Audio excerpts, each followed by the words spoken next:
Merci de nous rejoindre sur Radio J comme tous les matins. Et ce matin, on parle politique avec notre invité, de nouveau candidat après l'invalidation de son élection. Cela concerne la 8e circonscription des Français de l'étranger qui comprend, on le rappelle, notamment Israël et qui n'est décidément pas épargnée par les controverses. Cette circonscription, le Conseil constitutionnel a donc invalidé l'élection de Meyer Habib, apparenté LR-UDI, pour des irrégularités le jour du scrutin en avril dernier. Mais ce n'est pas terminé puisqu'il est à nouveau candidat. Il n'a pas dit son dernier mot.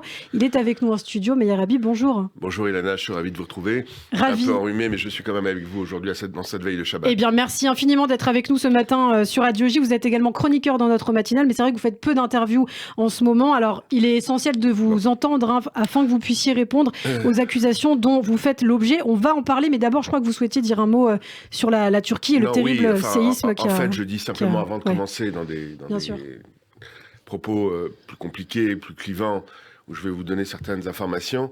Je ne peux qu'avoir un mot pour ce pays, la Turquie, et même la Syrie. 40 000 morts, c'est-à-dire...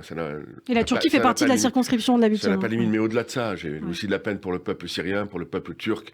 40 000 personnes sont mortes, c'est peut-être pas terminé. Je rends hommage aux secouristes français, mais aussi israéliens qui ont été les premiers sur place. Je discutais hier avec Shalom Var, dont le fils, que beaucoup connaissent, était le chef de la délégation israélienne des secours. Il a raconté avec une telle émotion. Les Israéliens étaient les premiers sur le terrain. Tout le monde demandait les Israéliens. Ils ont sauvé des dizaines de vies. Plus d'une vingtaine de personnes. Ouais. Et voilà. Et ça, je veux vraiment, dans ces moments où on va parler de choses peut-être un peu plus futiles, même si elles sont importantes, même certaines me touchent, je voulais avoir un mot. Alors, vous m'avez parlé de mon invitation et du Conseil constitutionnel. Alors, justement, le Conseil constitutionnel. La première des choses, si vous me permettez. Ouais. Alors, il faut quand même rappeler. Quoi que ce soit de grave, le Conseil constitutionnel m'aurait rendu inéligible. Alors, ils ont annulé l'élection parce qu'ils ont dit que Alors justement, on va en parler. Irrégularité, des manœuvres, je cite, de vos sympathisants de nature à altérer la sincérité du scrutin, des messages appelant à voter pour vous ou des appels durant lesquels il a pu irrégulièrement être proposé, je cite, aux électeurs de voter par Internet à leur place. Alors qu'est-ce que vous répondez à ces accusations, vous, et comment vous avez réagi surtout à l'annonce de la décision d'invalidation ? La première des choses, c'est que les seules irrégularités, la seule manipulatrice, la seule mythomane, la seule femme dont la vie n'est que mensonge en permanence, parce que c'est tous les témoignages que j'ai jour après jour, c'est Madame Abisra, qui n'arrive pas à gagner une élection normale dans les urnes et qui a été devant le Conseil constitutionnel. On va rappeler comment ça a démarré. La campagne s'est plutôt bien passée. Entre les deux tours, je la vois, elle me dit « Mais vous m'attaquez jamais, monsieur Habib. » Mais je n'ai jamais attaqué, c'est ma 3e élection. C'est la troisième fois que les élections me font confiance. Et en fait, en réalité, toute la stratégie était, avec l'intermédiaire d'un journaliste que vous connaissez, de faire sortir un article totalement faux. 2 jours après, le jour de Shavuot, on m'avait accusé d'avoir des bus, le jour de Shavuot, d'avoir payé des religieux. Mais il y a eu des bus le jour de Shavuot, c'est possible. On a payé des religieux, c'est ce qui a été dit dans l'article. Ça n'a même pas été mis dans le canard. 100 shekels par personne le jour. Tout ça était minutieusement préparé. Donc un article dans le canard, on travaille sur l'article dans le canard. Pendant une semaine, on ne parle que de ça. Puis après, une fausse menace. J'accuse Madame Abisra d'avoir une fausse menace sur son fils. Vue 100 000 fois sur Twitter. Elle n'a jamais eu une menace. Elle n'a jamais déposé plainte. Elle dit qu'elle l'a fait devant le Conseil constitutionnel. J'attends qu'elle montre sa plainte. Et il y a des documents qu'elle a fournis. Il n'y a rien. Tout était... Parce que vous avez parlé de faux documents, notamment. De faux documents. Ouais, de faux documents qui feraient l'objet d'une plainte auprès du procureur de la République. Là, c'est encore plus grave. Ouais. J'essaie en quelques minutes de vous expliquer les choses, il faudrait peut-être plusieurs heures. Ouais. Elle a présenté des faux devant le Conseil constitutionnel. Aujourd'hui, j'ai reçu hier, de la part du procureur de la République, nous, la plainte, on l'a déposée il y a plusieurs mois, mais le temps de la justice n'est pas le même temps que le temps des élections. En fait, elle m'accuse notamment d'avoir envoyé un mail le jour des élections, ce qui est absolument interdit et ce qui vaut une invalidation. Si jamais je l'avais fait réellement et s'il y avait une certitude, j'aurais été inéligible, je ne le suis pas. Mais comme tout est mensonge, ça, je vais vous le dire. Et je le dis parce que j'attends qu'elle m'attaque en diffamation. Elle ne le fera pas. Je voudrais qu'elle m'attaque en diffamation. Parce que j'amènerai toutes les preuves, qu'on amènera au fur et à mesure de cette campagne. En réalité, ces faux mails, elle en a fait toute sa vie. Les mensonges, elle le fait en permanence. On me raconte, écoutez bien ce que je vais en train de vous dire. Et c'est pas anodin.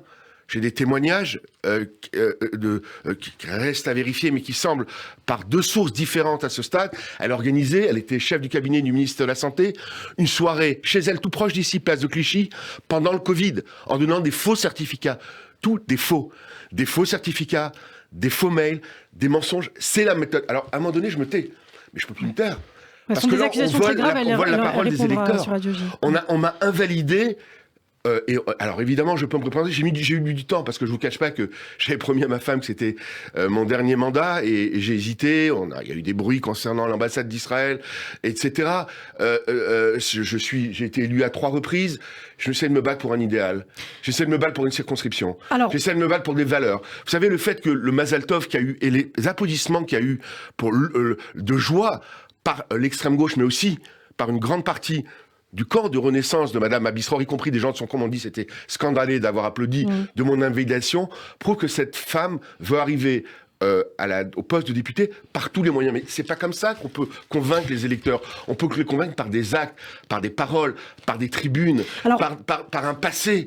Mais son passé, et je vous le dis, parce que tous les jours, et je vous le dis en connaissance de cause, je ne la connaissais pas, mais tous les jours, des nouvelles personnes m'appellent pour me raconter ses méfaits, ses mensonges, ses faux, ses usages de faux qu'elle a fait dans le passé.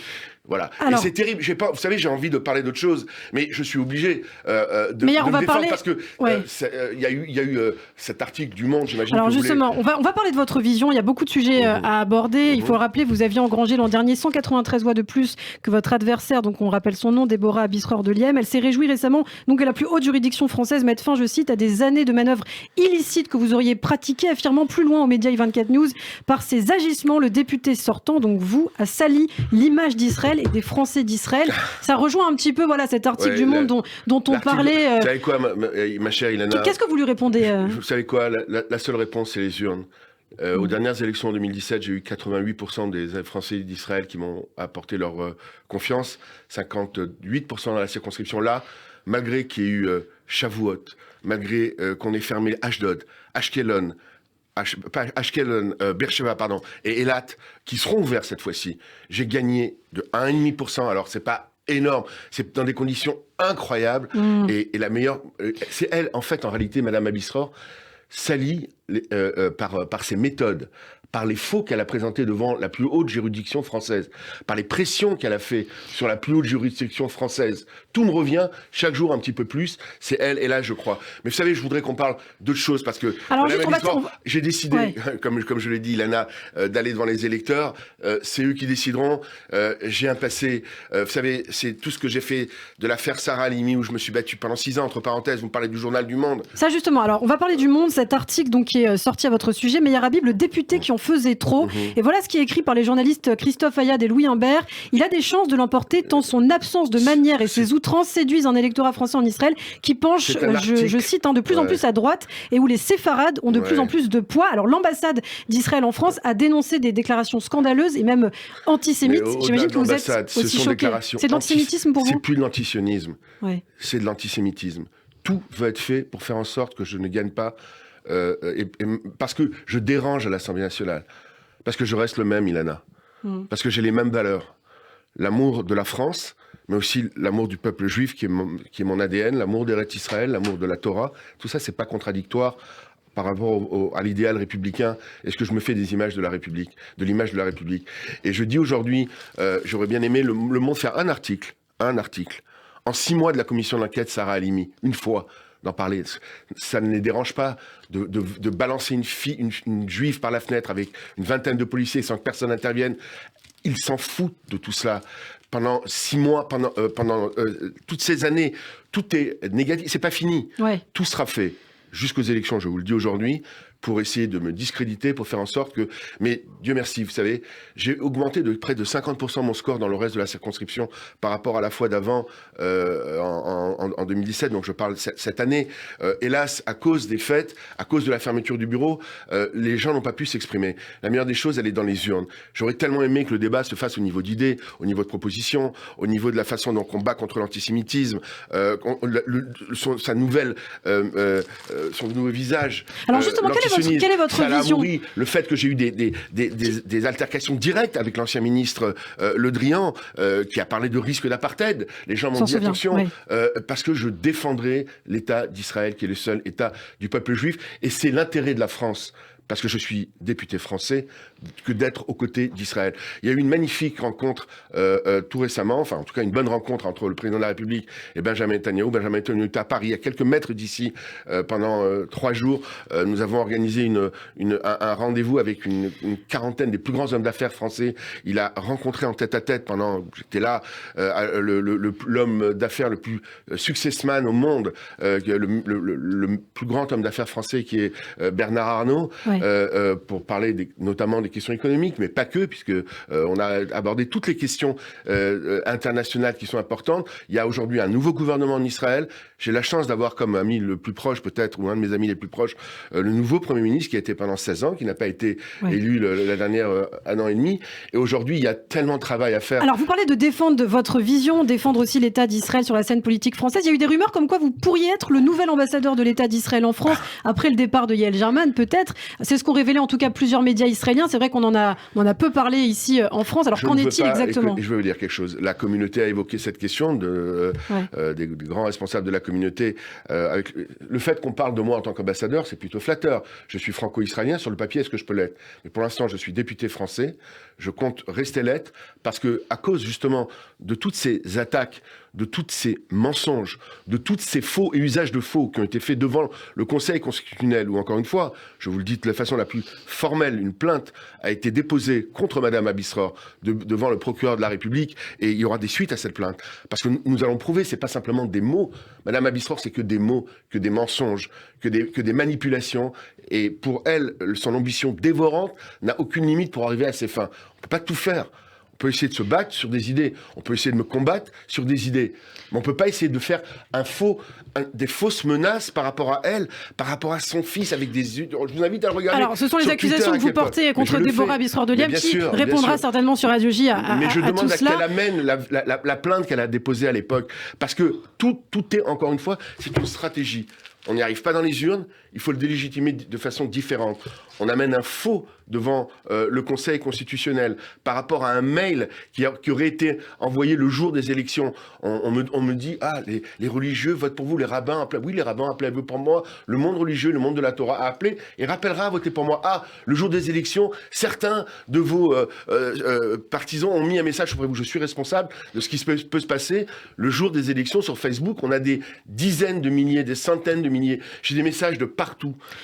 Et pas seulement, je vais vous dire ce qui m'étonne, c'est que j'ai des messages de toute la circonscription. Pas simplement d'Israël. J'ai des messages d'Italie. J'ai des messages. Mais c'est vrai qu'on a tendance à oublier qu'il n'y a pas que Israël dans cette circonscription. Il y a aussi Grèce, la Grèce, Chypre, etc. Monsieur le député, on vous connaît. Ouais. J'ai mes qualités, j'ai mes défauts, j'ai le style qui est le mien, j'ai la force qui est la mienne, j'ai la passion qui est la mienne. Mais je vais vous dire, je ne pensais pas un jour être député. J'étais à l'époque vice-président du CRIF, j'étais un militant. J'ai grandi dans cette communauté, je me suis battu, j'ai combattu dans ma jeunesse, y compris l'extrême droite avec mes poings. Chacun le sait. Et je suis devenu député, c'est une très belle chose qui m'est arrivée par le suffrage universel. Et je ne permettrai pas à une femme qui manie le mensonge, la manipulation, les faux, les usages de faux. Et je veux dire, autour d'elle, les langues sont en train de se délier. Ce qui est incroyable, c'est que j'ai des messages de son propre camp, des gens qui la connaissent, qui savent comment elle fonctionne. Elle n'a aucune limite. Et c'est sa seule façon. Donc aujourd'hui, à un moment donné, vous savez, je n'ai pas répondu. Je n'ai pas répondu une fois. Je n'ai pas répondu 10 fois. Toute la campagne, on était en train de répondre à ces folies, cet article du Canard, terrifiant. Fait, entre parenthèses, j'accuse aussi par un journaliste que vous connaissez, et dont je n'aurai pas le nom aujourd'hui ici, les gens savent de qui je veux parler, et qui a véhiculé quoi ? Une main courante. C'est l'ambassadeur Éric Danon qui me l'a confirmé, qui a été faite à l'époque par Madame Abisror. Il m'a dit, à l'époque c'était l'AREM, donné à l'ambassade d'Israël, par rapport au pseudo-bus qui aurait eu lieu un jour de Shavuot, à de l'argent qu'on aurait donné. Ah oui, il y a des gens qui appellent à voter pour moi en Israël, ils ont le droit. Le Premier ministre de l'État d'Israël a appelé, j'imagine peut-être, appellera à voter, puisque on fait de la politique, il y a une communauté d'idées, une communauté de valeurs. Les valeurs de la Torah, on a la veille de Shabbat. On a passé, il y a 2 semaines de cela, la paracha des Aseret à Dibrot, et ce peuple juif a attendu 2000 ans pour retourner sur sa terre, dans des moments les plus difficiles de son histoire. Et il est retourné en Eretz Israël, et aujourd'hui, c'est un État qui est menacé. Des gosses ont été tués à un arrêt de bus. C'est ça qui est important. des malheureux petits anges massacrés à bout portant à un arrêt de bus, dans un silence parfois assourdissant de certains. Et aujourd'hui, la haine d'Israël, ce journal Le Monde qui parle de colons, d'orthodoxes, de Jérusalem, Est en parlant pour justifier, entre guillemets, les attaques contre des enfants parce qu'ils sont juifs, alors que l'État d'Israël, pendant ce temps-là, va en Turquie pour essayer de sauver des Turcs. Et vous savez ce que racontait le colonel Var? Il disait on ne travaille que la nuit 24 heures sur 24. Parce que c'est la nuit où on entendait les cris et on était les seuls à travailler la nuit. Et c'est ça aujourd'hui la morale du peuple juif et de l'État d'Israël. Les gens savent qui je suis, connaissent ma famille, mon père, mon oncle, qui ont été les pionniers de cette communauté, les premiers vercachers, les premières colonies en France dont les parents de Madame Abisror ont été les premiers. L'oncle et le père ont été dans les colonies que mon oncle, certains les anciens, on aura l'occasion. Que beaucoup de gens, Rafi Marciano, qui est une grande personne de cette communauté, vous connaissez tous bien, ont été, on sait d'où je viens. On aura l'occasion d'en reparler, mais malheureusement, on manque de temps à bien présent. Sûr, en tout cas, merci beaucoup. Les élections auront lieu au mois de mai prochain et on aura bien sûr l'occasion d'en reparler avec vous. On peut vous retrouver le lundi matin dans votre chronique, une semaine sur avec deux, plaisir. à 7h20 très exactement. Je l'ai fait avec de la passion, parce qu'il y a beaucoup d'attaques qui sont au-dessous de la ceinture. Et bien, merci d'avoir répondu. Ce matin. Je serai là. Je peux vous dire quelque chose, je serai là. Et on va gagner ces élections encore plus largement que la fois d'avant et que les fois d'avant. Ça, je peux vous le garantir. Eh bien, merci Meir Habib, en tout cas, pour toutes ces précisions. On vous retrouve très bientôt sur Radio J.